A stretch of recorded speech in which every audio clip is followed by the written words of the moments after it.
we manifest this world we think is so real in the same way that a computer manifests the world of the internet. People, you say to people, what is the internet? They would say, it's websites and it's graphics and it's moving pictures and it's images and it's text. Yes, it is. But only on the screen. Nowhere else is the internet like that. Everywhere else, it's radiation information fields and electronic coding and all that stuff. Only on the screen does the internet we perceive as the internet exist. The only place this reality we call five-sense physical reality, the physical world, exists, is in our heads. When we have decoded it in just the same basic way that a computer decodes Wi-Fi. The foundation of this reality, this construct we call the universe, this interactive reality we call the universe, is waveform information. And through the five senses, the waveform information becomes electrical information and then becomes holographic stroke digital information. As we construct a reality, just like a computer constructs that reality from Wi-Fi in our heads, the world we're convinced is outside of us, because that's how we experience it, is actually inside of us. Even words are waveform, the same process.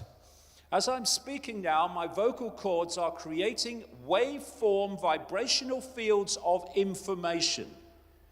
Only when the hearer decodes that information from the waveform to the language that we perceive that I'm speaking now, only then do we hear the words.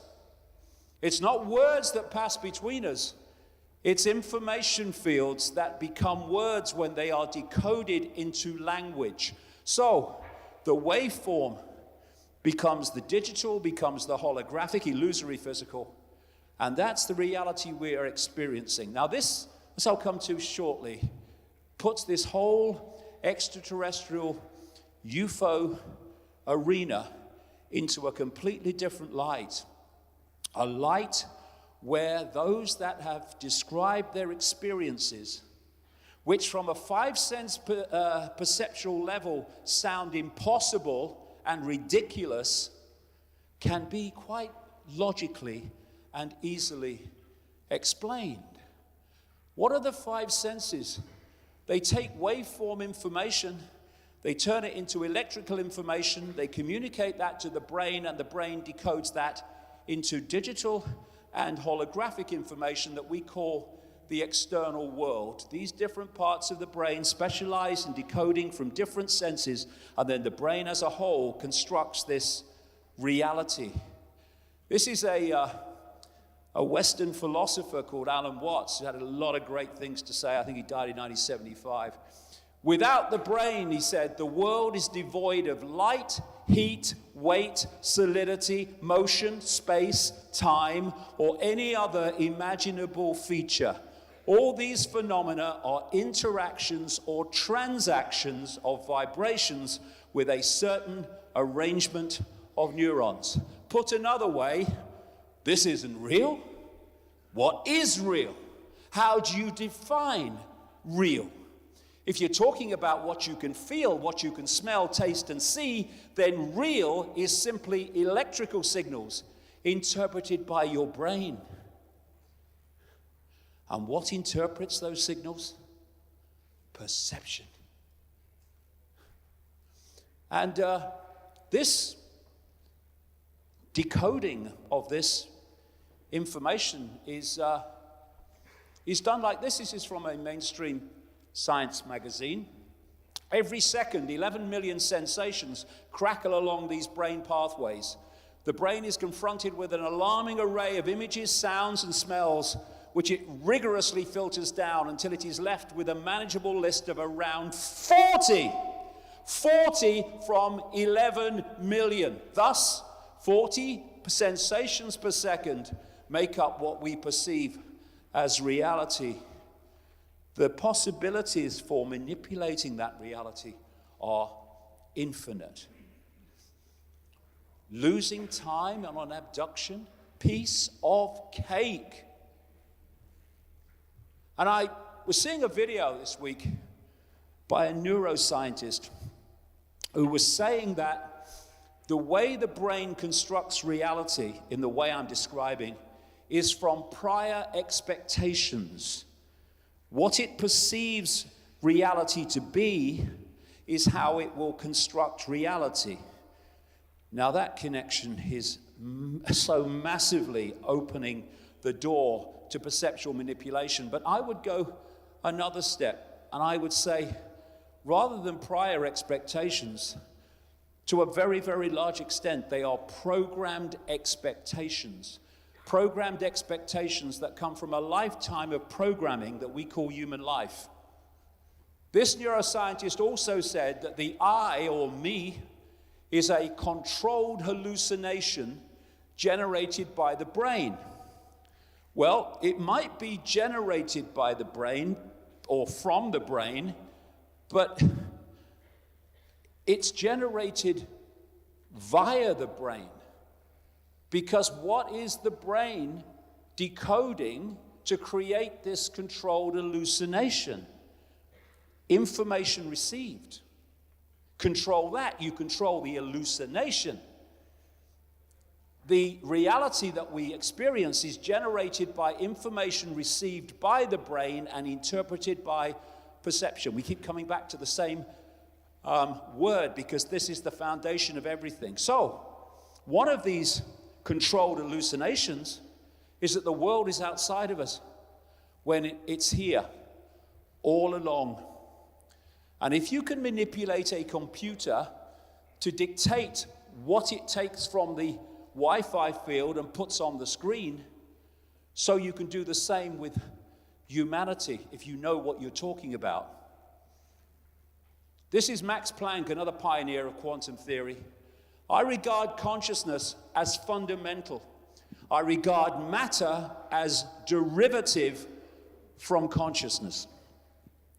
Personally, I regard matter as an illusion caused by its particular frequency and the way that we decode it. But this is gives you an idea of how crazy it is. This is by a scientist called Robert Lanza in a book called Biocentrism. And he's describing what happens for us to see a candle and a flame, just a simple thing like that. The flame, he said, is emitting photons or tiny packets of electromagnetic energy, each pulsing electrically and magnetically. These invisible electromagnetic waves strike a human retina, and if and only if the waves happen to measure between 400 and 700 nanometers in length from crest to crest, then their energy is just right to deliver a stimulus to the 8 million cone-shaped cells in the retina. Each in turn send an electrical pulse to a neighbor neuron, and up the line this goes at 250 miles per hour until it reaches the optical lobe of the brain. This is the back of the brain that decodes visual reality, in the back of the head. There, a cascading complex of neurons fire from the incoming stimuli, and we subjectively perceive this experience as a yellow brightness occurring in a place we have been conditioned to call the external world. The reality that we think we're experiencing is nothing like what we're really experiencing. Does a falling tree make a noise? Only if you hear it. What? That's crazy. No, it's not. Because when a falling tree makes a noise, just as my voice becoming words has to have a decoder, receiver to do that, another person, so the tree falls, what it just does is disturb the energetic field and create a vibrational disturbance.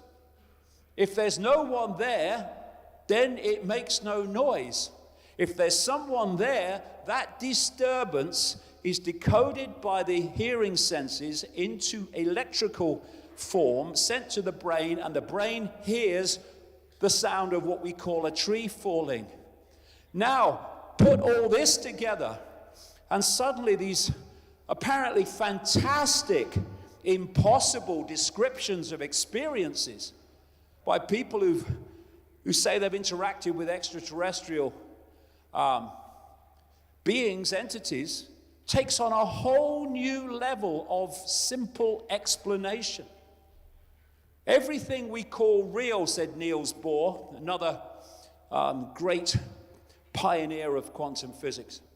Everything we call real is made of things that cannot be regarded as real. This is an atom. We're told that atoms make up the physical world, and that's why it's physical. The atom has no solidity. You've got the nucleus, you've got the electrons going around it, and the space between them is absolutely fantastic. The space that is depicted on this screen is only there to get it on the screen. In truth, it is vastly greater than that.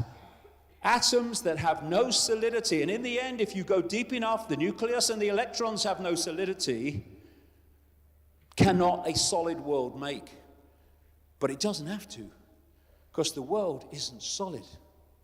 Currently, I am walking around in my own head, my own perception, my own controlled hallucination. Here's a great quote. If the nucleus of an atom were the size of a peanut, the atom would be about the size of a baseball stadium. If we lost all the dead space inside our atoms, we would each be able to fit into a particle of dust, and the entire human race would fit into the volume of a sugar cube. There is no physical, only the decoded perception of it. What we call physical reality is holographic, that actually is not outside of us, that appears to be, we appear to experience it like that. It's inside of us. Human life is like watching an interactive virtual reality movie. The question is, are we going to watch it with a headset on and see it in the way that those that wish to dictate events want us to see it? Or are we going to open our awareness and see it in the panorama beyond that, and thus look back at this world and go, it's a piece of shit. Yes, exactly what it is. A hoax, an illusion. And what is happening when people play these sophisticated computer games? They are hacking into the same 5 sense decoding process through which we create our reality. Through the headset, through the gloves, through the headphones. The brain is being hijacked. Its information source, its normal information source, is being overridden, and thus it creates a reality which, as technology expands and expands, is getting closer and closer and closer to the reality that we're experiencing as the world. And these computer games can seem so amazingly real because the brain has been hijacked using the same basic processes that we create this reality from. And like I say, the more sophisticated they become, the more real they become. And people can be inserted into our reality through this virtual reality. Anything can. So maybe these people that describe their experiences with non-human entities may not be as crazy as the 5 senses would perceive them to be. The physics of this, of computer games, is the same basic physics as our reality. The internet, computer games, all these things are technological mirrors, plagiarizations of reality as we are decoding it. And there's a reason for that. Just my opinion, I've had it for a very, very long time, that this level of 5 sense reality is actually a simulation.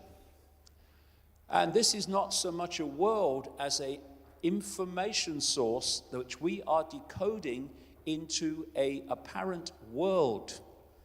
And because it's a simulation, it's not natural, it's being created, I suggest, by a non-human force that I write about in my books. And this is why when people say, well, if we create our own reality, how can I see them lights? And everyone sees them lights, and everyone sees this, and everyone sees this car, everyone sees this house.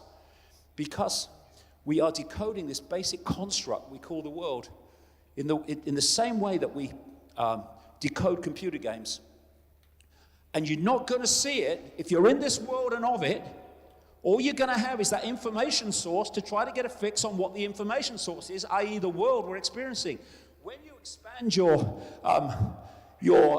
perceptions, your consciousness beyond the program, beyond the frequency limitation of the program, then you start to get insights into this world. You might not go out there and look back and see it, but you hear somewhere, just know, perceive, have insight, understanding, intuitive knowing about the world that you live in, because you are not totally being controlled by information received by this simulation. The 5 sense level is, if that's all we operate on. So this is the real world that people talk about, which is not real at all. And so when people talk about the fact that they were beamed up on some beam of light into a ship, then people react. Again, it's all about information. It's like the Wi-Fi. Oh, load of rubbish. Oh, yeah, I understand that, yeah. If you believe the world is physical and solid, and the human body is physical and solid, then first of all, anything, for instance, like shape-shifting, impossible. Once you realize it's not solid, it's an information field, and you can have hybrid information fields which are different, what we would call genetic forms, then you can move between the two, and to the observer, as they decode that information field, in here, it appears that you have shifted from one shape to another. And people say, you can't do that, you can't go from a solid body to a solid body. No, you can't. But there is no solid. It's all information fields being decoded. And so, when people say a physical body cannot be taken up into a ship on a beam of light, but there is no physical. Thus, anything becomes possible once you realize that. And keeping people in the dark means people are going to dismiss things that are happening because they cannot perceive how they could happen. This is mainstream science. We can't understand how it can happen, so it can't be happening.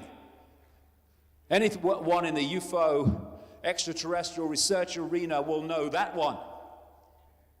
Instead of looking at something and say, well, look at the evidence, it is happening, so how is it happening? Which is what people with true intelligence do. And this is how ridiculous it is, this reality. How illusory it is. The observer decodes it. This is a mainstream media story. Your entire life, because more and more stories are coming out, even from some areas of mainstream science now that are saying this, your entire life is an illusion. New test backs up theory that the world doesn't exist until we look at it. There's another word I'll use instead of look at it in a second. Quantum mechanics states reality doesn't exist until it's measured. I would say this reality does not exist until it's decoded.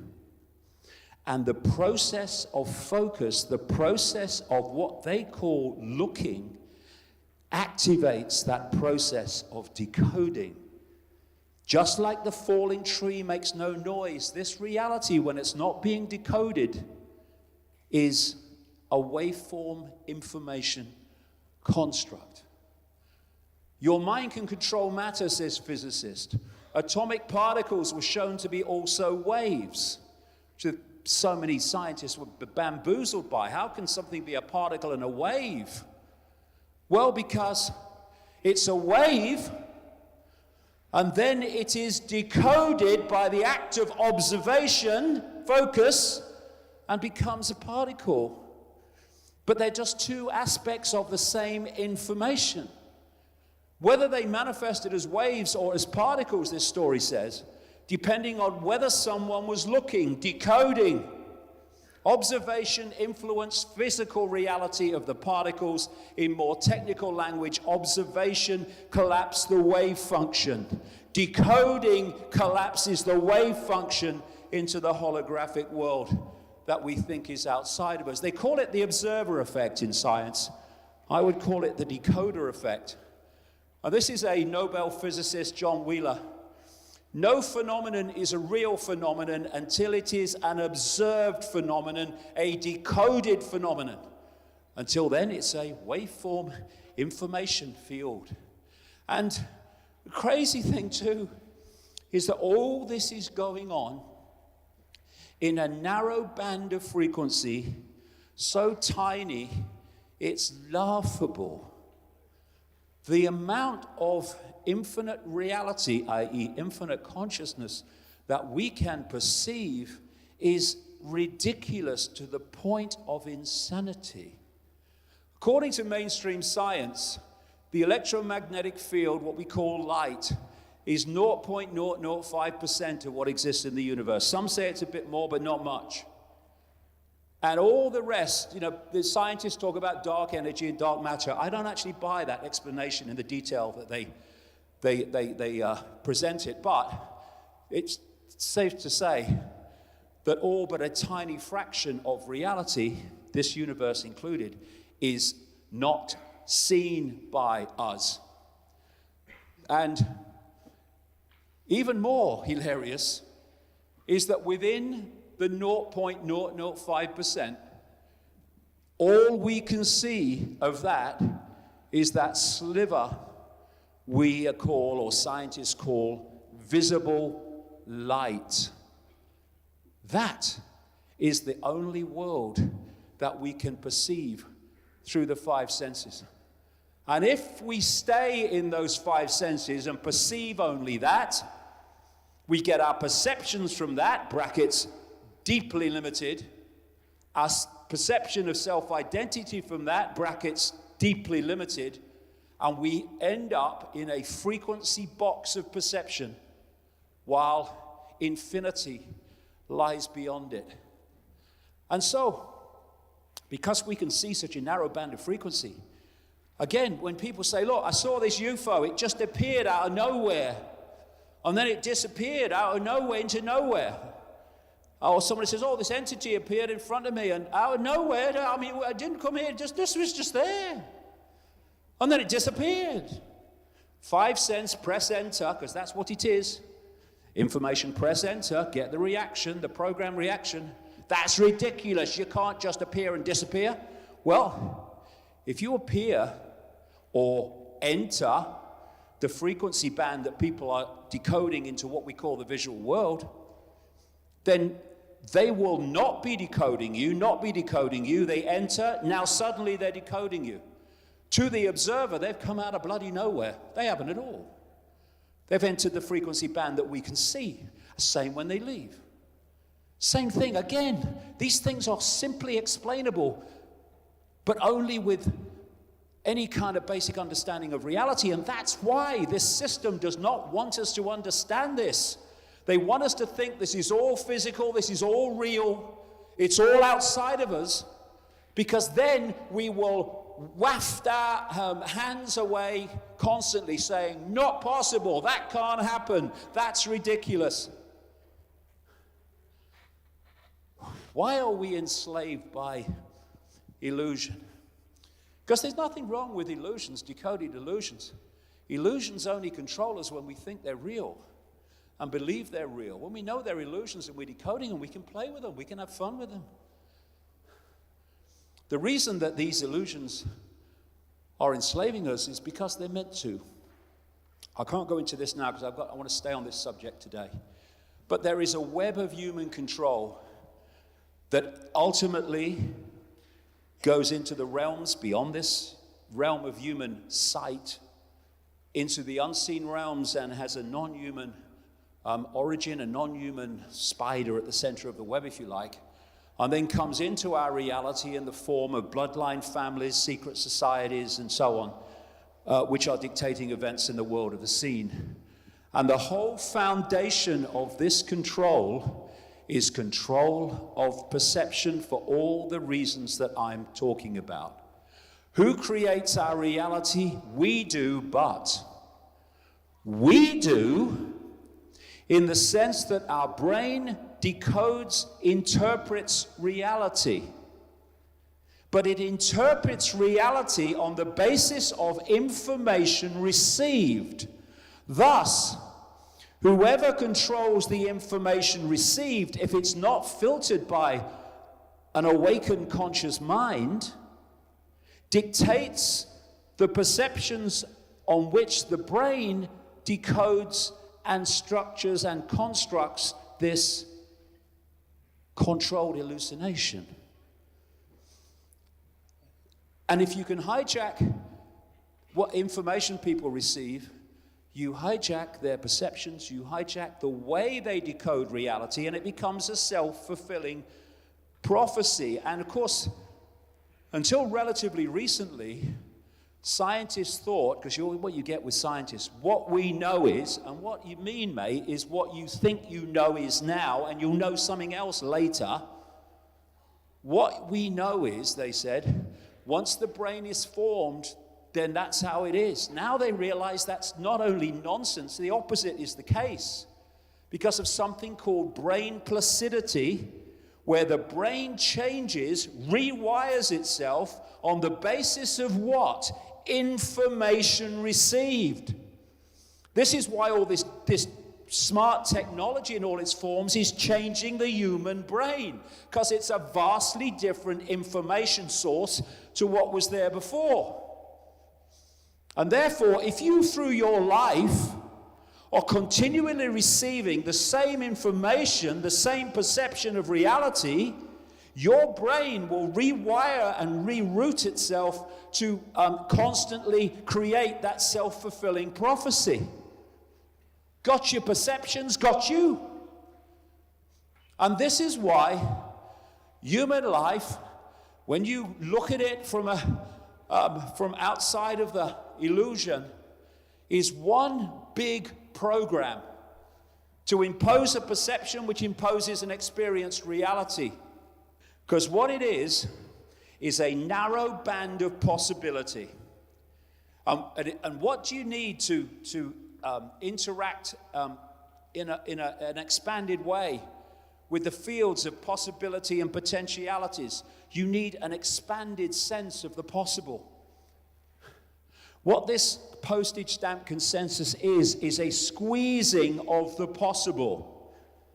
And from cradle to grave, that's basically all the information that people ever hear or see. And thus it becomes their normal. Everybody knows that, mate.